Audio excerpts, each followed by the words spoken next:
Hi, ఇవాళ video చాలా special. Video first time చూసినట్టయితే please to subscribe the channel and ఈ వీడియో ఎండ్ వరకు చూసి మీ ఒపీనియన్ని కామెంట్ సెక్షన్లో చెప్పడం మర్చిపోకండి. నా చిన్నప్పుడు దసరా ఫెస్టివల్ వచ్చిందంటే చాలు, చిన్న పెద్ద ఆఖరికి నడవలేని వాళ్ళు కూడా, ముసలి వాళ్ళు కూడా ఎక్కడైతే మనకి ఎక్కువగా మొక్కలు ఉంటాయో, లైక్ గార్డెన్ కావచ్చు, ఎక్కువ తోటలు ఉంటాయో అక్కడికి వెళ్ళేవారు. ఎందుకంటే ప్రతి దసరాకి కూడా, దసరా అమ్మవారి పూజ అంతా అయిన తర్వాత పాలపిట్టని చూడాలి అనేవారు. పాలపిట్టని చూడటం చాలా అనాదిగా ఒక సాంప్రదాయం. ఎందుకంటే పాలపిట్టని చూస్తే ఆ రోజు నుంచి ఆ ఇయర్ అంతా కూడా మంచి జరుగుతుంది అని చాలామంది నమ్ముతారు. సో అలా వెళ్ళి చూసే వాళ్ళంతా కూడా ఇప్పుడు వాట్సాప్లో పాలపిట్టని పంపుతూ దసరా విషెస్ చెప్తున్నారు. అసలు మన చుట్టూరు ఉన్న ఎన్విరాన్మెంట్ మనకి ఎంత దూరం అవుతుందో ఆ ఒక్క ఎగ్జాంపుల్ చెప్తోంది కదా. కాలేజెస్ స్టార్ట్ అవుతున్నాయి అండ్ స్కూల్ స్టార్ట్ అవుతున్నాయి. సో కొత్త బ్యాగ్స్, కొత్త స్కూల్, కొత్త కాలేజ్, కొత్త బుక్స్, సో అంతా కొత్తగా ఉంటుంది. ఈ ఇయర్ అంతా కూడా పిల్లలు చాలా బాగా చదువుకోవాలి అని ప్రతి పేరెంట్స్ కోరుకుంటారు. అండ్ పిల్లలేమో వాళ్ళకి నచ్చిన బ్యాగ్, నచ్చిన బుక్స్ అండ్ నచ్చిన water bottle and lunch boxes కోసం వాళ్ళు ఆలోచిస్తూ ఉంటారు. కానీ ఎప్పుడైనా మీరు గమనించారా, వాటర్ బాటిల్ ఒక్కసారి వాడింది పడేస్తూ ఉంటాం. కాకపోతే మన పిల్లలకి మాత్రం మనం త్రూ అవుట్ ద ఇయర్ అదే వాటర్ బాటిల్లో వాటర్ ఫిల్ చేసుకుంటూ వాళ్ళు తాగుతూ ఉంటారు. వేడివేడిగా ఉన్న టిఫిన్ అండ్ లంచ్ ఆ ప్లాస్టిక్ లంచ్ బాక్సెస్లో మనం పెట్టి వాళ్ళకి ఇస్తూ ఉంటాం. ప్లాస్టిక్ ఎంత డేంజరో మనందరికీ తెలుసు.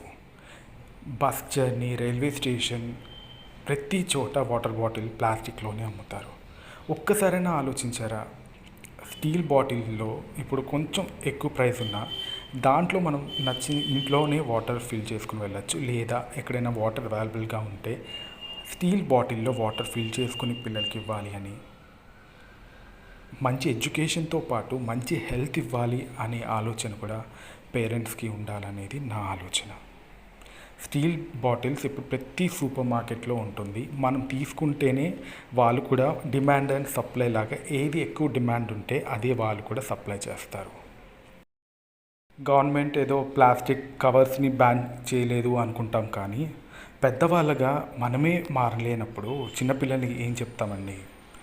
వెజిటబుల్ మార్కెట్కి వెళ్ళినా, కిరాణా షాప్కి వెళ్ళినా అదే ప్లాస్టిక్ కవర్స్ ఇస్తారు.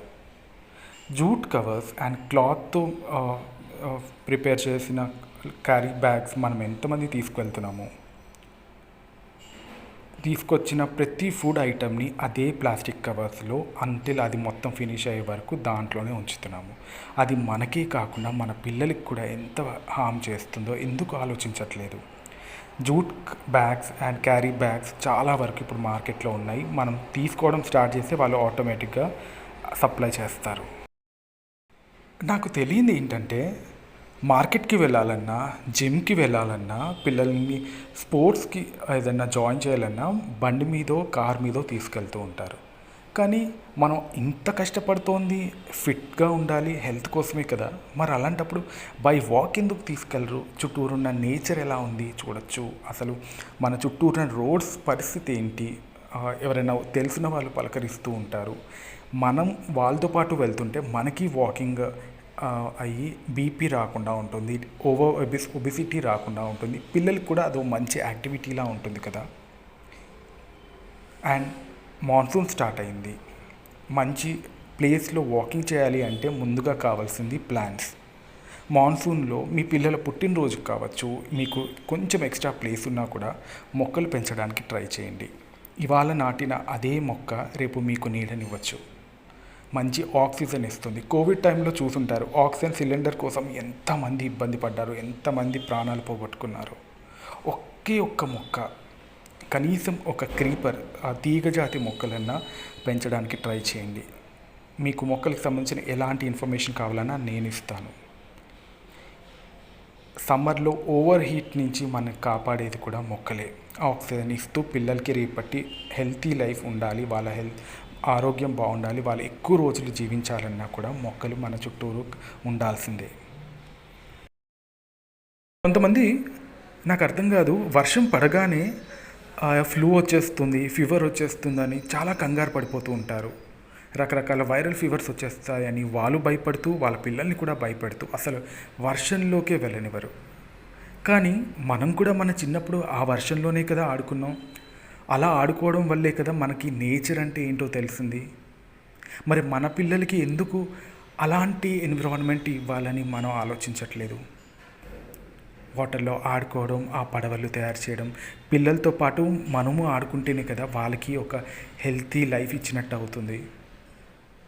ఒక్కసారి ఆలోచించండి. ఈసారి వర్షాకాలంలో మీరు కూడా మీ పిల్లలతో ఎంజాయ్ చేయండి, వర్షంలో తడవండి, వాళ్ళని హెల్తీగా ఆరోగ్యంగా ఉండడానికి ట్రై చేయండి. ఈ వాటర్లో తడవడం ఇవంతా కూడా తెలిస్తేనే వాటర్ వాల్యూ అంటే ఏంటో తెలుస్తుంది. రేపొద్దున ఆ వాటర్ని ఎలా సేవ్ చేసుకోవాలి అనే విషయం తెలుస్తుంది. అయినా దాని విలువ ఏంటో మనకి అర్థమైన రోజే దాన్ని ఎలా కాపాడుకోవాలి అనే ఆలోచన మనకు వస్తుంది. సో ప్రతిదీ ప్లాంట్స్తో పాటు వాటర్ని కూడా ఎలా సేవ్ చేసుకోవాలి, వాటర్ వల్ల కలిగే ఉపయోగాలు ఏంటి అనేది కూడా మీ పిల్లలకి చెప్పడానికి ట్రై చేయండి. జాయిన్ చేసే స్కూల్ లేదా కాలేజ్ ఆ గ్రౌండ్ ఉందా లేదా వాళ్ళకి, లేదా మొక్కలు ఉన్నాయా లేదా అని చూసుకొని జాయిన్ చేయండి. పిల్లలు ఆడుకోవడానికి కూడా కనీసం ప్లే గ్రౌండ్ లేని స్కూల్స్ అండ్ కాలేజెస్లో జాయిన్ చేయడం వల్ల వాళ్ళు కంప్యూటర్లా తయారవుతారు తప్ప మనుషుల్లా ఉండరు. ఫస్ట్ మనకి వాళ్ళ ఆరోగ్యం ముఖ్యం, తర్వాతే వాళ్ళ ఎడ్యుకేషన్. సో ఎడ్యుకేషన్తో పాటు ఆరోగ్యం కూడా ఉండేలా చూసుకోవాలి అనే ఆలోచనతో మీ పిల్లల్ని మీరు జాయిన్ చేయండి. Happy world environment day. See you again in another interesting video. Till then, happy gardening. Bye bye.